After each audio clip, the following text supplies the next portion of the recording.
Alright, so here's my Honda Monkey. You guys can see that. Honda Monkey.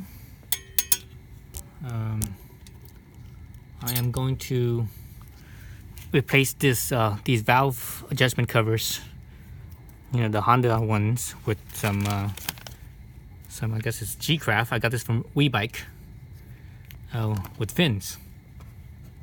See how it's fins?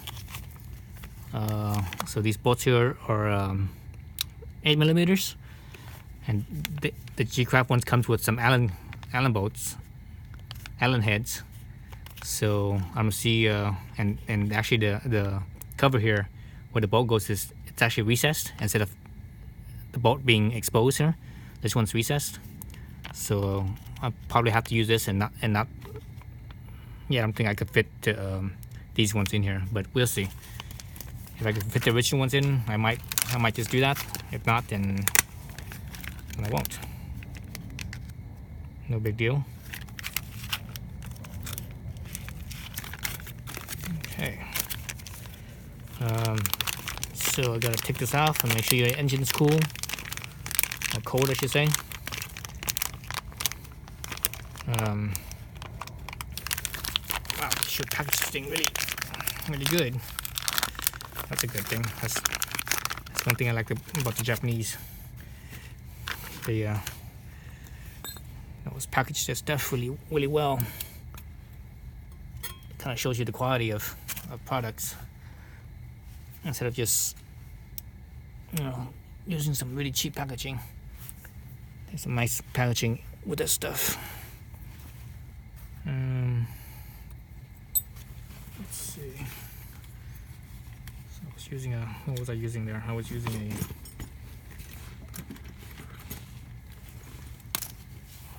just a close end wrench or a box wrench. Let me switch over to a socket with a ratchet a little faster.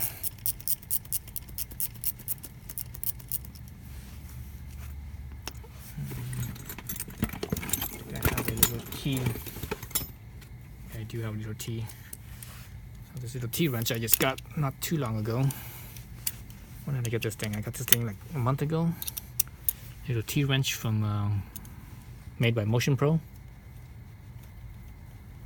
Works really well too. It's kind of cool because there's 3 ends, so each end has a different size socket. So there's this original bolt. There's the new one. So the new one's actually a little bit shorter by about, looks like 5mm or so. So the head itself is, the old one, because it flares out, it's actually a little bit wider than the new one is. So it's 1, it's 2.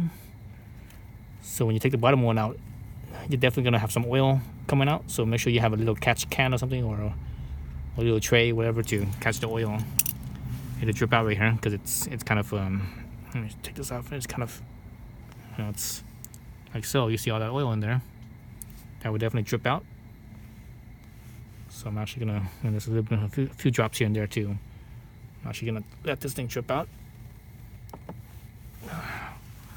Wait, one little spot here. I can't remember when I checked the valve on this bike. I think I checked it around 700 miles. The bike only has, I think, about 1,000 something. So I did the break-in check basically. So it shouldn't need a valve adjustment or valve check. So I'm not gonna bother with that. I'm just gonna put the new cover on. Maybe at 4,000 miles I might check, but right now I'm not. So here's the new cover.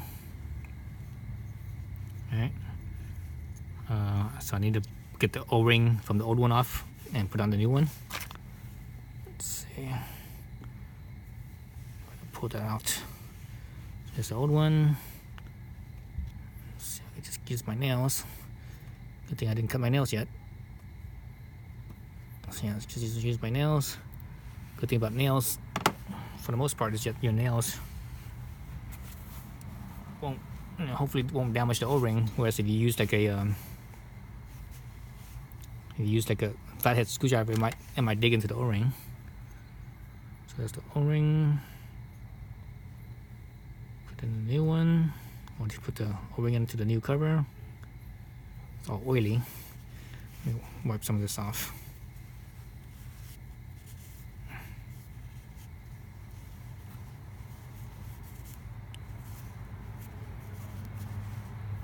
Okay.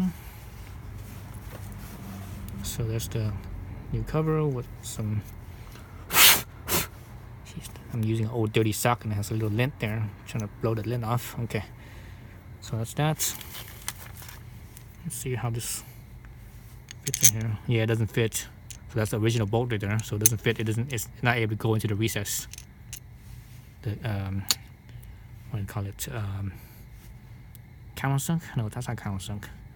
Countersunk is when it's angled. God, what is it called? Yeah, maybe it is countersunk. I forget what it's called now. One where it was actually recessed in, and the other one is angled. I forgot which one was which as far as the name goes.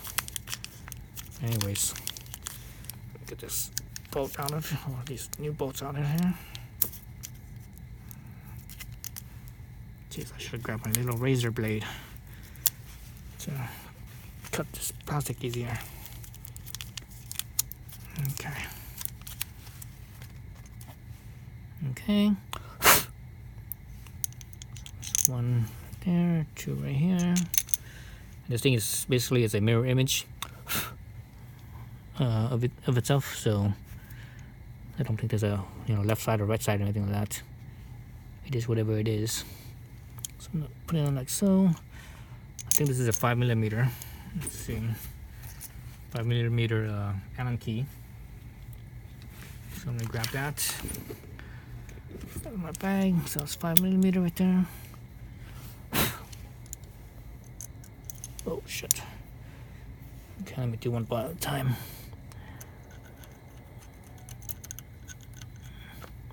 So this cover here is definitely taller, also thicker too.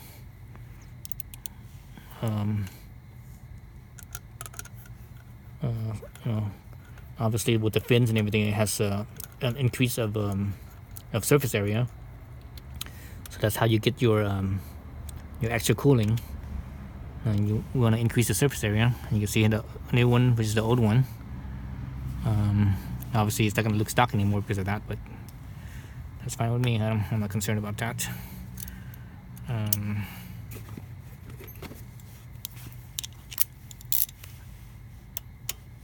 They shouldn't require too much torque because it's not a very big head. The original one was only 8mm, right?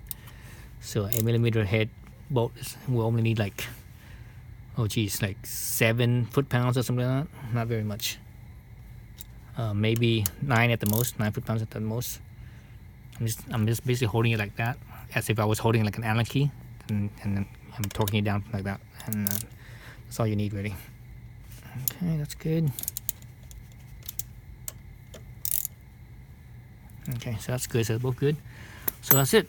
So that's I just need to do the top one. And the top one's a little bit harder because of clearance issues. Right, there's the air box right there. So you have, instead of this big wrench here, I have to use a because it's not gonna fit here. When I put it in, I have to use an Allen key. So I've got my Allen keys here. I actually got the short type. You see how really short it is, so that way you can squeeze in there. So that's what I recommend. So that way you don't have to take out the airbox. Otherwise, if you don't have this, you have to take that off the airbox, and that's just too much work. It's better to just buy this set, and you use one of these keys in the future for other things. You always do. That's the cool thing about having tools. You always need, you can always use it instead of just sitting there and not doing nothing. Let's see. I think that's about it. I don't think I'm going to do the top one on camera. It's kind of redundant, right? The good thing about the top one is that you won't have oil leaking down on you, so there's no, I don't think there's going to be any oil leaking out or dripping out, because it's all dripping into the head, so no big deal there. Yeah, I think that's it. So, all right, so that's it. So I won't do or at least I won't do the top one on camera. Yes, just to save time. But you get the idea of it. Thanks for watching.